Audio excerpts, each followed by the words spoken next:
He's like, I'm not just sending you a letter, I'm sending you a person with the letter.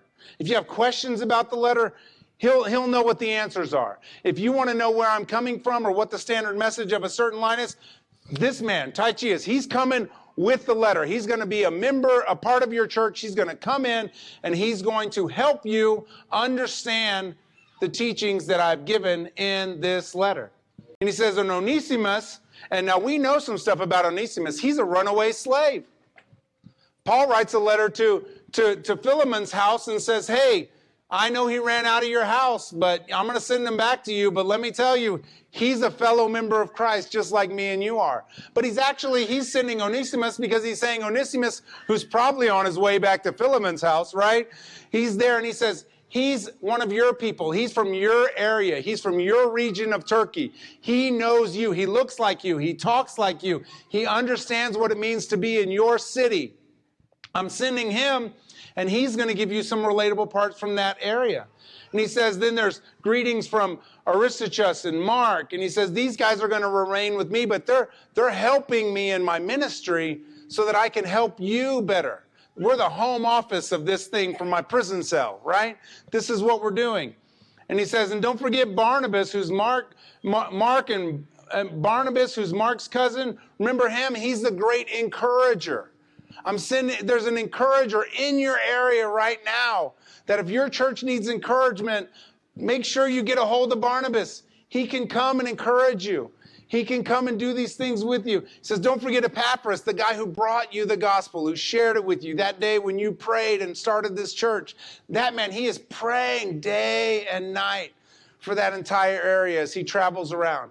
He's praying for you. You can always count on his prayers, that he is wrestling to do that. Then he mentions Luke, right? The doctor, Luke, right? Who wrote the book, Luke. Might as well be telling them the president of the United States sends his greetings to them, right? This is a guy who's like, oh, we know his name, Luke, right? We know who you're talking about. So he's giving them not just, hey, you're running again, but you got Onesimus, who's a slave among you, and you got Luke, who's also supporting you. There's such a wide range of different people that Paul is making sure that they know they have connections to. And he says, don't forget, your church isn't even alone. There's a church in Laodicea. There's Nympha's house. And what they're doing in their church, they have churches all around you. You're already part of a network. You were never alone, and you'll never be alone. That's what he's telling you. You should never feel like you're alone in this whole situation. He's telling them what he told them from the beginning. There's no way you're going to do this alone. You cannot receive Christ and Christian alone. It's impossible. Because you're going to quit. You're going to give up.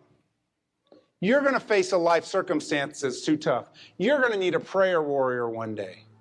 You're going to need someone who understands you another day. You're going to know that you need to know that there's an overarching support system that upholds the church in different ways. So Paul's not just telling them how to be the church, he's telling them how they are part of this global church and that everything they do is connected to all of these people as well as Christ. Amen. That they have a support system around them and they can tap into it whenever they want to.